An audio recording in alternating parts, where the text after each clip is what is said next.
नमस्कार। हमारी आज की कहानी है कुदरत का इंसाफ। माहौल गमगीन था। अपनी माँ का अंतिम संस्कार करके अभी अभी लौटा विनय बार बार अपनी माँ को याद करके रोता जा रहा था। आंखों के आंसू थमने का नाम नहीं ले रहे थे।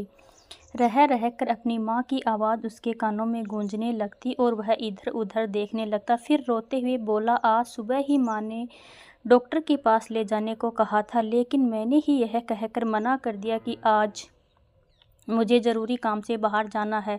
मैं आपको डॉक्टर के पास कल लेकर चलूँगा, लेकिन मुझे क्या पता था कि आज ही मृत्यु उन्हें अपना ग्रास बनाने वाली है। अगर मैं उन्हें डॉक्टर के पास ले जाता तो आज मेरी माँ मेरे साथ होती। तभी विनय की पत्नी अमृता भी आंखों से आंसू बहाते हुए सिसकियाँ लेने लगी और बोली, गलती मेरी ही थी जो माँ जी को अकेला छोड़कर राशन खरीदने बाजार चली गई ना। जाने ऐसा क्या हुआ जो पूरे घर में आग फैल गई और माँ जी हमेशा हमेशा के लिए। इतना बोलते बोलते अमृता दहाड़े मारकर रोने लगी। आज पड़ोस की औरतें बेटे के साथ साथ बहू को सास के गम में इतना रोते हुए देखकर उसे दिलासा देने लगी और अमृता की तारीफ करते हुए आपस में बातचीत करने लगी। कितना प्यार था सास बहू में, बिल्कुल माँ बेटी की तरह, पर होनी को कौन टाल सकता है। देखो तो बेचारी का रो रो कर कितना बुरा हाल है। अभी यह सब बातें चल ही रही थी कि तभी पीछे से किसी की आवाज़ आई, क्या हुआ, यह सब क्या हो रहा है। जैसे ही लोगों ने पीछे मुड़कर देखा तो सब लोग आश्चर्यचकित रह गए। उनके तो जैसे पैरों तले जमीन ही खिसक गई। चारों तरफ हाहाकार मच गया। अमृता को अपनी आंखों पर यकीन नहीं हो पा रहा था। तो विनय के चेहरे पर खुशी और आश्चर्य की मिश्रित भाव थे, क्योंकि पीछे विनय की माँ शारदा जी खड़ी थी, जिनका अभी अभी अंतिम संस्कार किया गया था।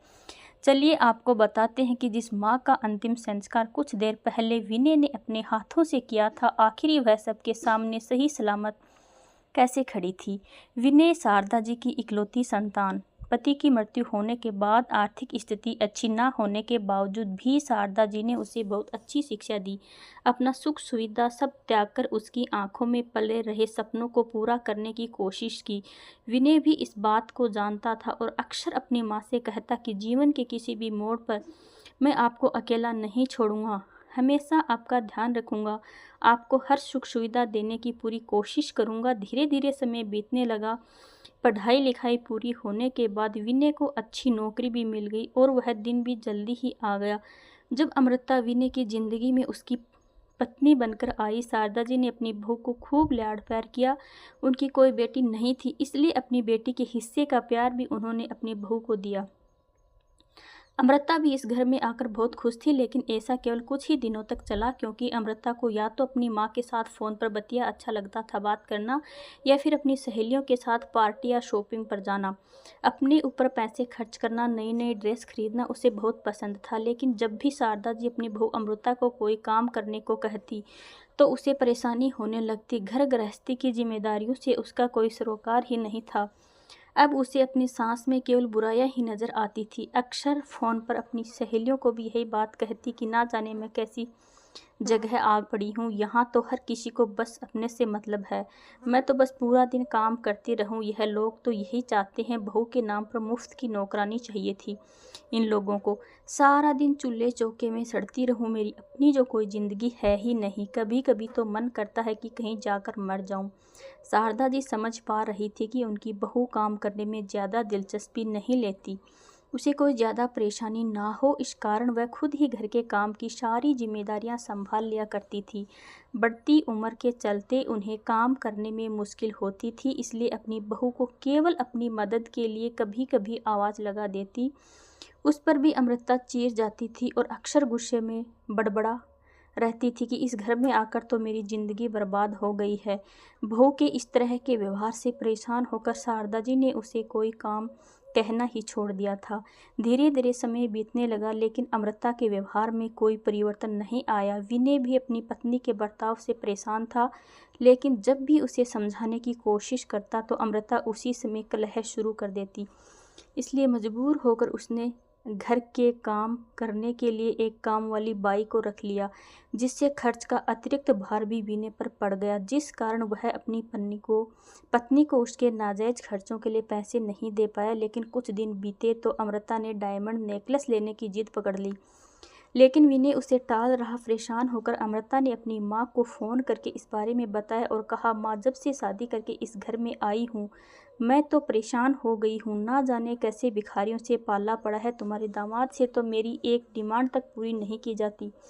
अब मुझसे रोज़ रोज़ इस तरह मन मारकर नहीं जिया जाता। अपनी बेटी को इस परेशान देखकर अमृता की माँ बोली, बेटी कोई ज़रूरत नहीं इस तरह मन मारकर जीने की। जब तक वह तुम्हारी बात ना माने तब तक अपनी जिद पर अड़ी रहना। अपनी माँ की बात अमृता के दिमाग में पूरी तरह से बैठ गई। एक दिन जब विनय ऑफिस से घर लौटा तो बुरी तरह थका हुआ था।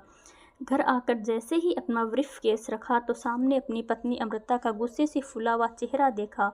विनय शायद अपनी पत्नी के गुस्से का कारण जानता था, इसलिए अमृता को पानी लाने के लिए भी नहीं कहा और चुपचाप खुद ही जाकर रसोई घर में से पानी का गिलास भरकर ले आया। लेकिन अमृता कहाँ चुप रहने वाली थी।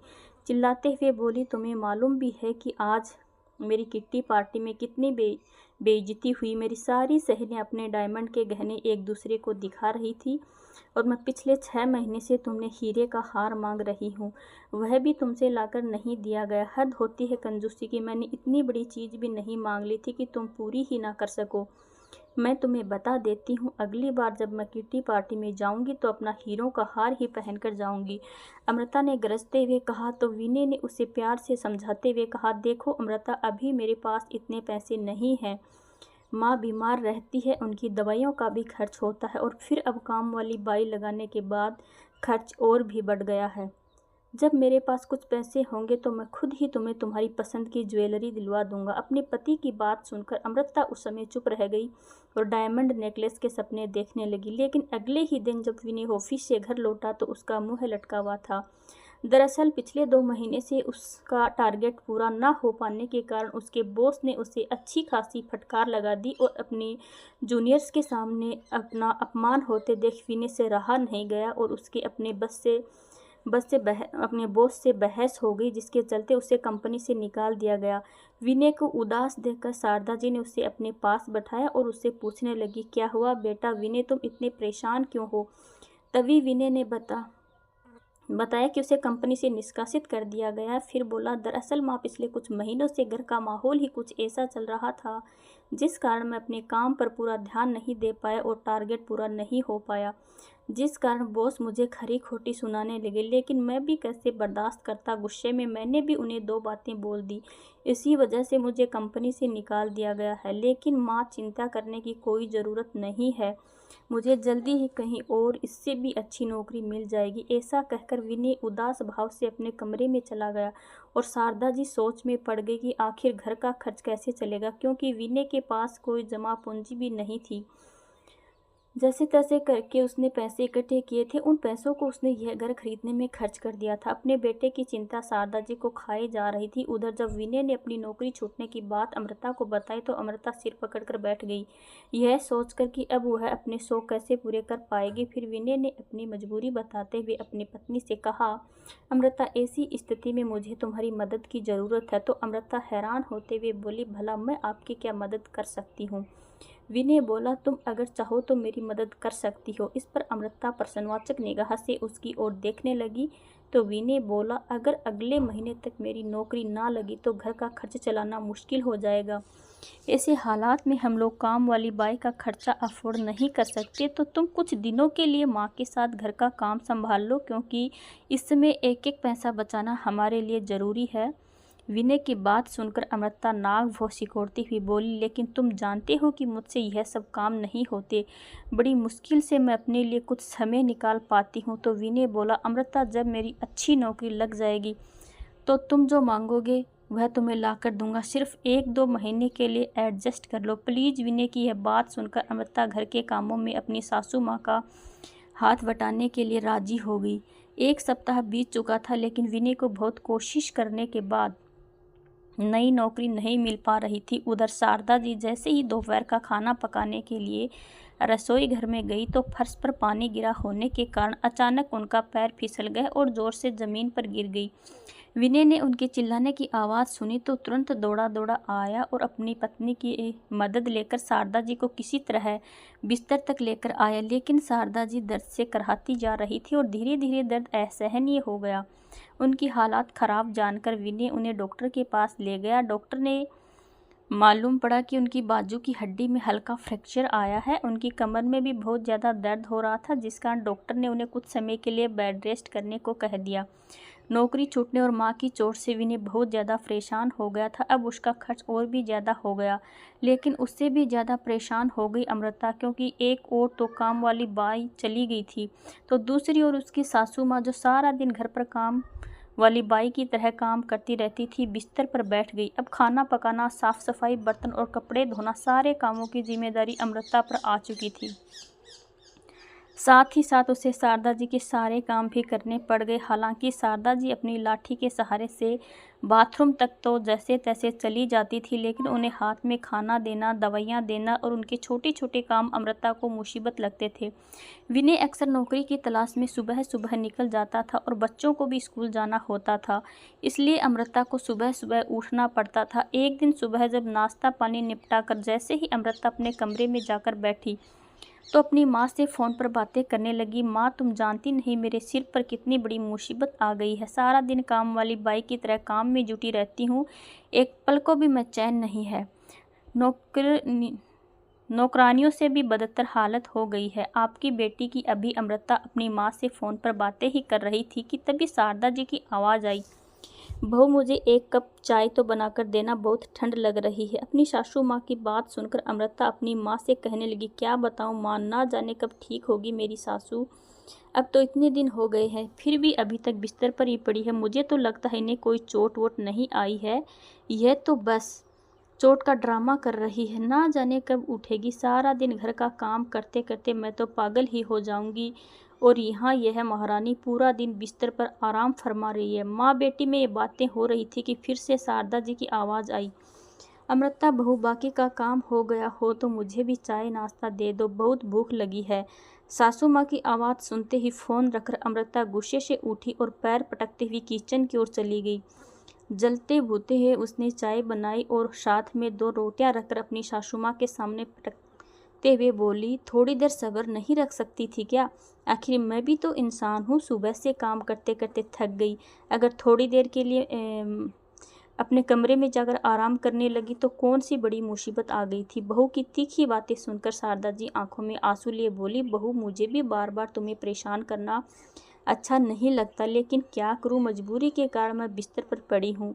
मेरी ऐसी हालात ना होती तो मैं कभी ना बैठती, और फिर सुख दुख में और परेशानी में परिवार के सदस्य ही तो एक दूसरे के काम आते हैं ना। कभी अमृता बोली, जब बैठे बैठे सब कुछ मिल रहा है तो फिर ये फालतू के भाषण देने की क्या ज़रूरत है।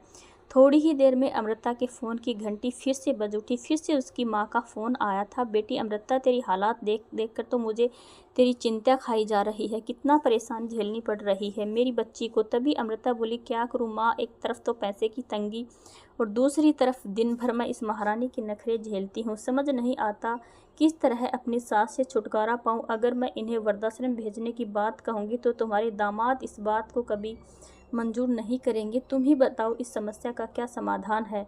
निराश भरे स्वर में अमृता ने कहा तो उसकी माँ बोली, बेटी चिंता मत करो, मेरे पास इस समस्या का हल है। माँ की बात सुनते ही अमृता चहक उठी और बड़ी खुशी से पूछने लगी, ऐसा कौन सा हल है माँ, मुझे भी बताओ।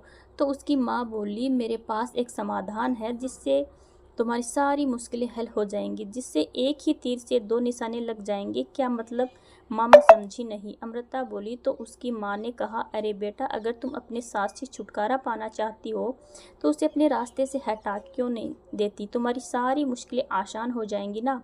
तो तुम्हें रोज रोज की यह परेशानी झेलनी पड़ेगी, ना ही उनकी दवाइयों का खर्च उठाना पड़ेगा, और ऊपर से सासू माँ के बीमे के पैसे मिलेंगे 100 अलग। अपनी माँ की यह बात सुनते ही अमृता मुँह बनाते हुए बोली, क्या माँ, आप भी कैसी बातें कर रही हैं, कितना अच्छा आइडिया है आपका। मैं भला अपनी सास को कैसे अपने रास्ते से हटा सकती हूँ। इससे पहले उसकी माँ कुछ बोलती, इतने में दरवाजे पर कुरियर वाले ने घंटी बजाई तो अमृता ने फ़ोन रख दिया और कुरियर लेकर फिर से अपने काम में व्यस्त हो गई। लेकिन काम करते करते उसे बार बार अपनी माँ की कही गई बातें याद आ रही थी। अमृता दिन भर सोच में डूबी रही कि आखिर कैसे कोई हल निकाला जाए। फिर अपनी माँ द्वारा दिए गए सुझाव के बारे में सोचने लगी। पहले अपनी माँ की जो बात उसे बेहुदा लग रही थी, अब वह उस दिशा में अपने कदम बढ़ाने की सोच रही थी।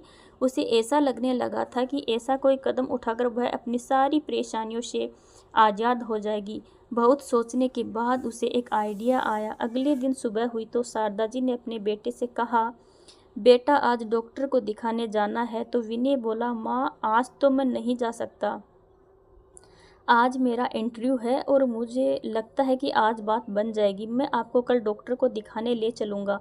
ऐसा कहकर विनय अपनी माँ का आशीर्वाद लेकर इंटरव्यू देने चला गया। सब लोगों के चले जाने के बाद अमृता अपने नापाक इरादों को अंजाम देने में जुट गई। रसोई में जाकर गैस का रेगुलेटर खुला छोड़ दिया और जल्दी से पैसे और थैला उठाकर सब्जियां लेने के लिए मार्केट चली गई। जाते समय उसने घर की बत्ती भी बंद कर दी। अब शारदा जी घर पर बिल्कुल अकेली थी, लेकिन वह काफ़ी समय से गहरी नींद में सोई थी, इसलिए अमृता के जाने के कुछ समय बाद ही नींद से जाग गई। शारदा जी अपनी बहू अमृता को पानी देने के लिए आवाज़ लगाती रही, लेकिन ना तो अमृता का जवाब आया और ना ही वह स्वयं आई। करीब 1 घंटा बीत जाने के बाद रसोई घर में आग लग गई और पूरा घर धुएं से भर गया। जब अमृता बाजार से लौटी तो दूर से ही उसे अपने घर में से धुआं निकलता नजर आया। धुएं को देखते ही सोचने लगी कि आज तो किस्मत मुझ पर मेहरबान हो ही गई है, अब मेरी सारी मुसीबतें अपने आप खत्म हो जाएंगी।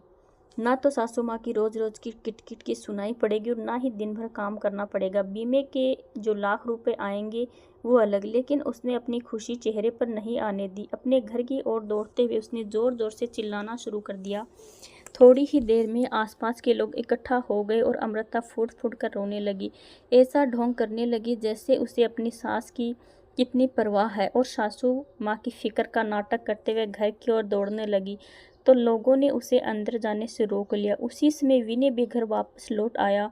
उसे नौकरी मिल गई थी, जिस कारण वह बहुत खुश था, लेकिन जैसे ही वह घर लौटा तो देखा फायर ब्रिगेड वाले उसके घर में लगी आग बुझा रहे थे।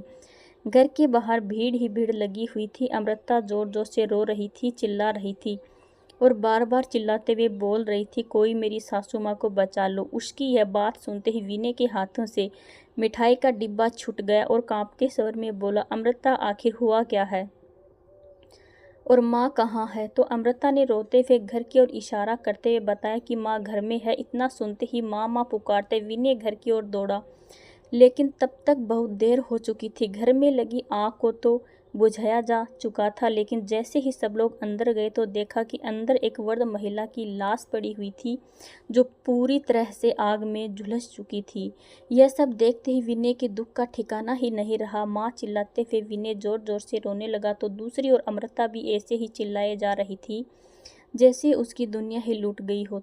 सभी रिश्तेदारों को सूचित कर दिया गया और 2 घंटे के बाद शारदा जी का अंतिम संस्कार भी हो गया। अंतिम संस्कार करने के बाद सब लोग घर पहुंच चुके थे। रसोई घर से आग फैलने के कारण रसोई घर और हॉल बुरी तरह क्षतिग्रस्त हो गया था, जबकि बाकी के कमरों में कुछ खास नुकसान नहीं हुआ था। कभी विनय अपनी माँ को याद करता तो कभी अपने घर को देखता, जिसमें माँ के साथ उसकी कितनी यादें जुड़ी हुई थी। उधर रोने का ढोंग करती हुई अमृता यह सोच सोचकर परेशान थी कि आखिर उसकी माँ अभी तक पहुंची क्यों नहीं। विनय अपनी माँ के गम में लगातार रोए जा रहा था तो अमृता भी सिसकियां ले लेकर अपना दुख प्रकट कर रही थी। आस पड़ोस की औरतें कभी गले लगकर अमृता को सहारा देती तो कभी बातों से सांत्वना देती। अमृता की आंखों से मगरमच्छ के आंसू बहते जा रहे थे। तभी अचानक दरवाजे से कोई अंदर आया और आवाज़ आई, क्या हुआ?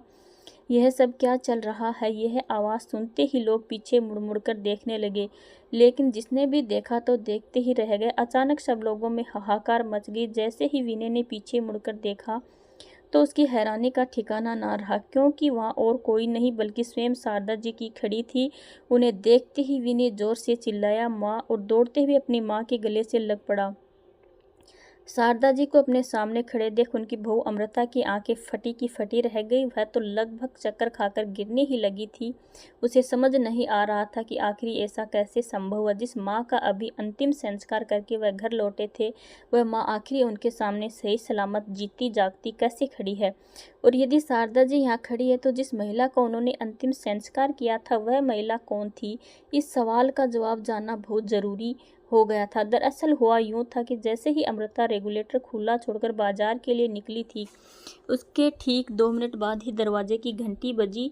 अब तक गैस पूरे घर में नहीं फैली थी तो शारदा जी जैसे ही उठकर दरवाजे पर गई, बत्ती जलाई और दरवाज़ा खोला तो कुछ खाया पिया ना होने के कारण कमजोरी की वजह से चक्कर खाकर गिर पड़ी। शारदा जी की घनिष्ठ सहेली शकुंतला जी उनका हालचाल पूछने के लिए अपने बेटे के साथ उनके घर आई थी। जब उनकी सहेली ने उन्हें ऐसे हालात में देखा तब वह और उनका बेटा उन्हें अपनी कार में बिठाकर अस्पताल दिखाने के लिए ले गई। और उधर अमृता की माँ तो केवल यही चाहती थी कि अमृता को सांस नाम के झंझट से जल्द मुक्ति मिल जाए। इसलिए शारदा जी को अमृता की ज़िंदगी से हमेशा हमेशा के लिए निकालने का प्लान बनाने के लिए वह अमृता के घर आ पहुंची। जैसे ही वह घर में आई तो चारों तरफ अंधेरा ही अंधेरा था। बेटी को आवाज़ लगाई लेकिन कोई जवाब नहीं आया। जैसे ही बत्ती जलाई तो स्विच की स्पार्किंग से घर में फैली गैस ने आग पकड़ ली। तुरंत ही आग ने पूरी रसोई घर और हॉल को घेर लिया। अमृता की माँ उस आग की चपेट में आ गई। आग में झुलसे हुए चीखने चिल्लाने लगी, लेकिन धुएं के कारण उन्हें कुछ दिखाई नहीं दे रहा था। बाहर निकलने का और अपनी जान बचाने का कोई रास्ता नजर नहीं आ रहा था। तो वही शारदा जी को समय पर खाना न मिल पाने के कारण बहुत ज़्यादा कमजोरी आ गई थी। तो डॉक्टर ने उन्हें ग्लूकोज चढ़ा दिया, जिस वजह से उन्हें घर आने में देरी हो गई। बाजार से लौटी अमृता ने जब घर से धुआं उड़ता हुआ देखा तो वह तो यह सोच सोचकर ही खुश हो रही थी कि आखिर ही उसने अपने रास्ते के रोड़े को हटा ही दिया। लेकिन उसे यह मालूम नहीं था कि उस घर में उसकी सास नहीं बल्कि उसकी माँ ही जिंदा जल रही थी। वह अंदर ही अंदर खुश थी कि उसने रचे चक्रव्यूह से आज उसे अपनी सास से हमेशा हमेशा के लिए छुट्टी मिल जाएगी। परंतु आज जब उसने अंतिम संस्कार के बाद अपनी सासू को अपने सामने खड़े देखा तो उसकी आंखें फटी की फटी रह गई। इधर शारदा जी भी यह समझने में असमर्थ थी कि आखिर उनके घर में यह सब हो क्या रहा था। जब उन्होंने बताया कि वह कमजोरी के कारण चक्कर खाकर गिर पड़ी थी और अपनी सहेली के साथ डॉक्टर को दिखाने गई थी, तब जाकर सारा मामला स्पष्ट हुआ। लेकिन यह बात सबके सामने अब तक स्पष्ट नहीं हो पाई थी कि आखिर मृत्यु किसकी हुई थी। पुलिस को बुलवाया गया, आस पड़ोस के सारे सीसीटीवी कैमरा की जांच करवाई गई। तब जाकर कहीं पता चला कि शारदा जी के घर से निकलने के 1 घंटे बाद अमृता की माँ उस घर में आई थी और जिस वृद्ध महिला की मृत्यु हुई थी वह कोई और नहीं बल्कि अमृता की माँ थी। यह बात सुनते ही अमृता के दिल दहल गया। उसे तो जैसे काटो तो खून नहीं। अक्सर बड़े बुजुर्गों से सुनते आए हैं कि जो दूसरों के लिए खड्डा खोदता है वह खुद ही उस खड्डे में गिरता है। आज यह बात साबित हो चुकी थी। उसे यकीन नहीं हो पा रहा था कि जो जाल वह और उसकी माँ शारदा जी के लिए बिछाने जा रही थी, उस जाल में तो दरअसल उसकी माँ ही फंस चुकी थी और आग में बुरी तरह झुलस कर मर चुकी थी। अपने ही हाथों से उसने अपनी माँ की जिंदगी खत्म कर दी थी। कुदरत का इंसाफ हो चुका था और अमृता यह इंसाफ देखकर स्तब्ध थी। ढोंग के आंसू अब वास्तविक आंसू में तब्दील हो चुके थे। अमृता पर दुखों का पहाड़ टूट पड़ा। यह सब कैसे हो गया? माँ वापस आ जाओ, तुम मुझे छोड़कर नहीं जा सकती। ऐसे समय में शारदा जी उसे सहारा दे रही थी, जिसके लिए उसने इतनी बड़ी साजिश रची। वही सास उसे संभाल रही थी, उसके सिर को अपने कंधे का सहारा देते हुए, पूछते हुए हौसला दे रही थी। अपनी सास का प्यार देकर उसका अंतर्मन उसे धिक्कार रहा था। वह शर्मिंदा तो थी, लेकिन इसे महसूस करने में शायद उसने काफ़ी देर कर दी थी। पूरे घर में अमृता के दहाड़े मार मार कर रोने की आवाज़ गूंजती जा रही थी, परंतु यह सब उसके कर्मों का ही फल था जो कुदरत ने उसे दिया था। तो दोस्तों, आपको यह कहानी कैसी लगी? लाइक और कमेंट करके ज़रूर बताएं और चैनल को सब्सक्राइब करना बिल्कुल ना भूलें। मिलते हैं एक नई कहानी के साथ। धन्यवाद।